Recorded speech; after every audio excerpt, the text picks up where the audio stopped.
మూతి నిండా పంచులు వేసుకొని ఈ స్టేజ్ పై మనందరినీ బ్రేక్ లేకుండా నవ్వించడానికి వచ్చేస్తున్నారు Hyper Aadi along with Rising Raju. So let's welcome them. కదిలే కాలమా కాసేపు ఆగవమ్మా జరిగే వేడుక కళ్ళార చూడవమ్మా తాతయ్య తేజం పెదనాన్న నైజం కలిసున్న పసి రూపం అప్పారావు తేజం సుధీరు నైజం రానివ్వకు ఈ రూపం. ఏమండి శ్రీమంతం అంటే ఏంటండి? మేము అంతమైనా పర్లేదు అనుకుని మీ కడుపులో ఒక చేంబడేలా చూస్తాం చూసావా, అదే శ్రీమంతం.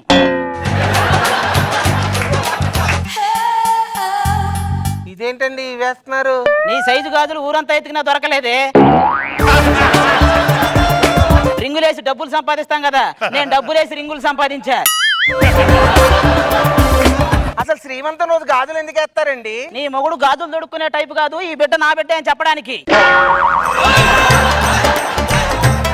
ఈ చీరలో నేను ఎలా ఉన్నానండి? నెలల నిండి నల్లగేదలాగా బానే ఉన్నావులే. ఏమండి ఆది గారు, ఇక్కడ శ్రీమంతం జరుగుతుంది, ఏంటి గొడవ? ఇక్కడ మాత్రం శ్రీమంతుడు సినిమా జరుగుతుందా? ఏడా శ్రీమంతమే జరుగుతుంది. ఏమండి శ్రీమంతం అంటే నలుగురు ఆడవాళ్ళు ఉండాలి. నలుగురు ఆడాలు ఉంటే అది సీటీ పాట అయితే కానీ శ్రీమంతం ఎందుకు అయిద్దిరా? పేషెంట్ అవ్వాల్సిన వయసులో వాళ్ళు ప్రెగ్నెంట్ ఎలా అయిందిరా? అంతా పైవాడు దయ. అంటే పైప్ లో ఉన్న సుబ్బారావు గారిదేనా? అవును, మీ ఆవిడ ఎలా ప్రెగ్నెంట్ అయిందో? అది రోజు మంచం మీద పడుకునేది, నేను మంచం కింద పడుకునేవాడిని, అలా అయింది. అలా పడుకుంటే ఎలాగైందండి? మరి ఎలా పడుకుంటే అవుతారో నీకు తెలుసుగా.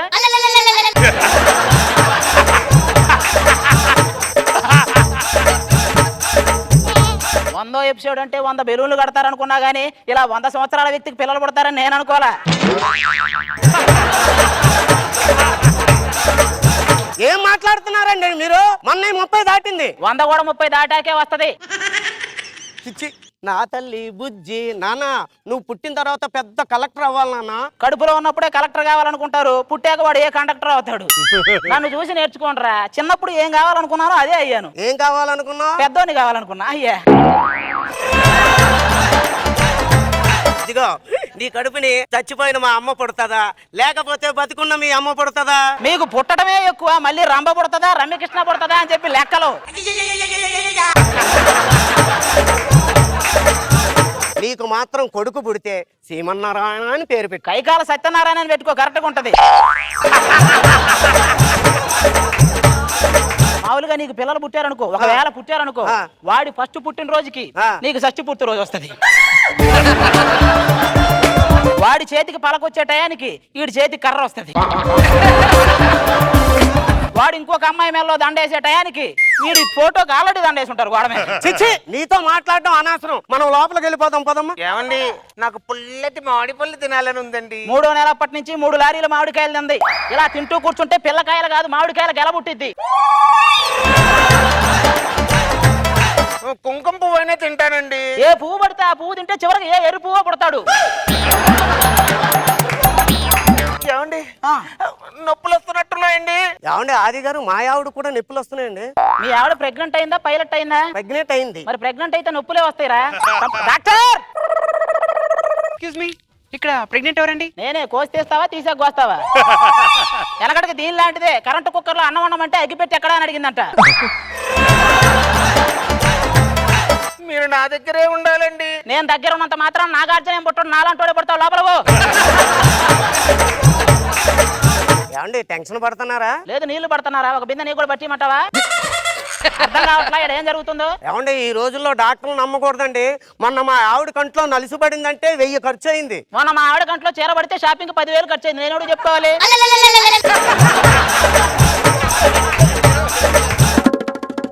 కంగ్రాట్స్ అండి, మీరు తండ్రి కాబోతున్నారు. ఏ నువ్వు తల్లివి కాబోతున్నావు ఏంటి? నేను అవడం ఏంటండి లోపల ఆడవుతుంటే? ఓసి నా తల్లి, నా తల్లి ఎప్పుడో తల్లి అయింది. ఇప్పుడు నువ్వు చెప్పాల్సింది అబ్బాయి పుడతాడా అమ్మాయి పుట్టిద్దా? ఆ సంగతి పో. వెనకాల దీని లాంటిది MBBS చదువుకొని మెడికల్ షాప్ పెట్టింది. ఇట్లాంటి వాళ్ళే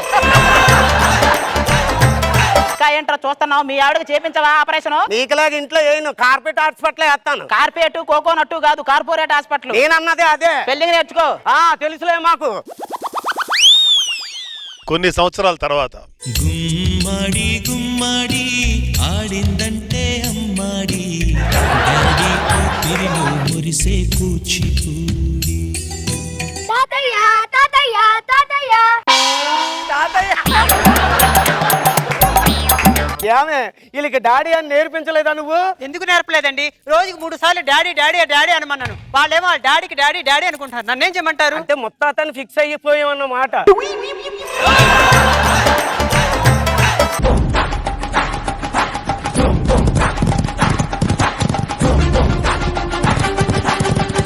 నేను కూడా గుమ్మాడి గుమ్మాడి అనే పాటతోనే వద్దాం అనుకున్నాను. ఇలాంటి గుమ్మడికాయలు పుడితే ఏమొస్తాం? పిల్లలు పుట్టగానే తిరుపతి వెళ్ళి 7 కొండల వాడికి మొక్కుకుందాం అనుకున్నా. అక్కడ ఉండాల్సిన 7 కొండల్లో 3 కొండలు ఏడే ఉన్నాయి. ఇంకెందుకు ఏడే మొక్కుంటా? ఏమండి ఏమండి, ఇందులో బంటి ఎవరు చింటి ఎవరు కనుక్కోండి. ముందు వాళ్ళ నాన్న ఎవరో కనుక్కోండి.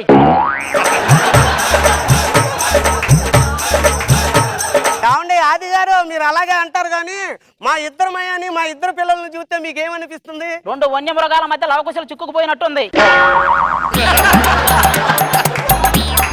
ఏమండి వన్యమృగాలు అంటే గుర్తొచ్చింది. సాయంత్రం పిల్లలు తీసుకొని సర్కస్కి వెళ్దామండి. అక్కడ ఏనుగుల మధ్య మీరు తప్పిపోతే రోడ్డు మీద నేను చేసుకోవాలి సర్కస్. నాన్న అదృష్టవంతుడిని ఇంగ్లీష్ లో ఏమంటారు? అన్మ్యారీడ్ అంటారా? నాన్న ఇప్పుడు ఒక స్త్రీ గంటకు 10 చపాతీలు చేస్తుంది, అలాగే 3 స్త్రీలు గంటకి ఎన్ని చపాతీలు చేస్తారు? అసలు ఏమీ చేయరు వాళ్ళు. ఎందుకు? 3 స్త్రీలు ఒక చోట ఉంటే సొల్లు చెప్పుకుంటారు కానీ చపాతీలు ఎందుకు చేస్తారు? హలో. వదిలేయండి. హలో రాజుగారు, చిన్న పొరపాటు జరిగిపోయిందండి. మొన్న జరిగిన కాన్పులో మీ పిల్లలు చంటి పిల్లలు మారిపోయినారు. ఏంటి చంటి గారి పిల్లలా? మా గురువు గారి పిల్లలా? ఈ కలర్ చూసి అప్పుడే అనుకున్నాను నాకింత అందమైన వాళ్ళు ఎక్కడ పుడతారని. ఇంతకీ నా పిల్లలు ఎక్కడ? నా వంశోధారులు ఎక్కడ? నా ఆజానుభావులు ఎక్కడ? పిల్లలు కనిపించిన అమ్మకే అమ్మయ్యానుగా నడిపించిన మా నాన్నకే నాన్నయ్యానుగా. నాకు అప్పుడే డౌట్ వచ్చిందిరా, నీకు కవల పిల్లలు పుట్టడం ఏంటని. నీకు పుట్టింది కాకి పిల్లలు, కవల పిల్లలు కాదు. ఏం మాట్లాడుతున్నావయ్యా నువ్వు? నీ ఇంటి పక్కన కాపురం ఉండడం నాది బుద్ధి. పోరా. అలా చూస్తాబెట్టే సంటి గారి ఇంటికి వెళ్ళిపోండి. మీరు పదండి రా లోపలికి. ఇదిగో అమ్మాయి, మన పిల్లలు కూడా మారారా ఏంటి? నాకు తెలిసి మీరే మారి ఉంటారండి.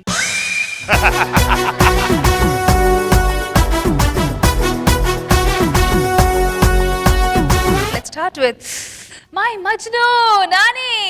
చాలా చాలా ఎంజాయ్ చేశాను. One of the most entertaining show ఇదైతే. మీ టైమింగ్ చాలా బాగుంది. ఫ్లాట్ ఫేస్ తో, కంప్లీట్ ఫ్లాట్ ఫేస్ తో చాలా పంచ్లు వేసేస్తున్నారు. అండ్ కాస్ట్యూమ్ కూడా 1980s లో విలన్స్ వేసుకునే వాళ్ళ. బిగినింగ్ నుంచి ఎండ్ వరకు కంటిన్యూస్ గా నవ్వుతూనే ఉన్నాం. రాగ్ బాబు సార్ సూపర్, చాలా బాగుంది. ఫినిషింగ్ టచ్ మంచి ట్విస్ట్ ఇచ్చావు. మన రాజు యొక్క అహంకారం అంతా తగ్గిపోయి చాలా ఫన్నీగా ఉంది. అది థ్యాంక్ యూ. చాలా ఎంటర్టైన్ చేసావు. Very good. రోజా గారు. పంచులన్నీ బుల్లెట్ లాగా వచ్చాయి. అది చాలా బాగుంది, చాలా ఎంటర్టైనింగ్ ఉంది. మీరంటే చాలా ఇష్టం సార్. యాక్చువల్గా అందరూ అంటుంటారు మన పక్కింటి అబ్బాయి ఇలా చేస్తాడని. మీ పక్కింటి అబ్బాయి ఎలా చేస్తాడో నాకు తెలియదు కానీ అదే. Thank you, compliment. ఈ సినిమాలన్నీ చూశాను సార్. మరి all the best for Majnu cinema. Thank you.